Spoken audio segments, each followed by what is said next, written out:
Tell me about your book. Tell me the title of the book and tell me about your book. Well, the book is called The Working Dad's Survival Guide, How to Succeed at Work and at Home. And in essence, it's a book about setting our priorities as fathers, how we can be successful at work, because almost every dad I know, and millions of dads around the country, care a lot about their careers and work and providing for their families, but also really want to be hands-on, involved fathers. And, you know, it's hard work to do both and to do both well. So this is a book of advice and encouragement, and can help dads plan their time and how they use their time in order to be successful both in their careers and be the kind of dads they want to be. What do you think is the biggest challenge for working dads? Well, I mean, there's only 24 hours in a day, right? And, you know, the time you're spending at work is time that you're not with your family. So for many dads, it's very difficult to be able to divide their time. But, you know, I think if we really think about it, and if we figure out how to navigate our workplaces, maybe negotiate with our boss or our employer, or maybe think about our careers a little differently than we often do, you know, we can open up time and, you know, be able to maybe have a little more flexibility in our lives.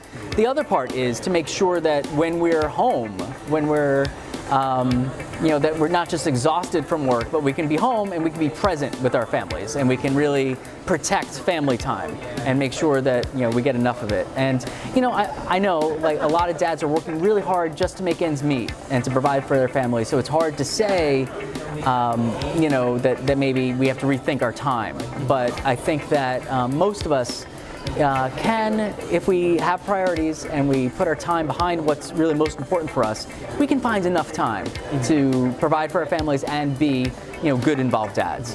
How do you negotiate time guilt? And time guilt is when you're doing your work and you know you're supposed to be spending other time, but you don't do it, but you're feeling guilty and guilty. Right. Well, I mean, sometimes that time guilt comes on a temporary sacrifice. So if you're really building a career or building a business, you know, sometimes work time has to come first, at least temporarily, at least in the short term. But I think the way to deal with dad guilt is to really think about long-term balance instead of just focusing on, oh, this week I worked too much. You know, if you worked a lot this week, well, maybe you can get some time on Saturday to start pouring that time back into your family, or, you know, make sure if you had a really busy season at your job or in your company that you can, you know, take that vacation or you know, dedicate a little time to you and your spouse. Tell people how they can find your book and where. Sure. Well, the best way to go is to Amazon.com, and the book is available, again, The Working Dad's Survival Guide. And it's available in paperback, in audiobook, and ebook. So on your commute, you can listen to it, or, you know, you can read it, you know, on your Kindle at night. Also, you could go to workingdadsurvivalguide.com, all one word, workingdadsurvivalguide.com. I have a blog, which is my ongoing conversation of this topic, which is fathersworkandfamily, all one word.com. I like really long URLs. And finally, you can find me on Twitter. You can find me, you know, on social media as well.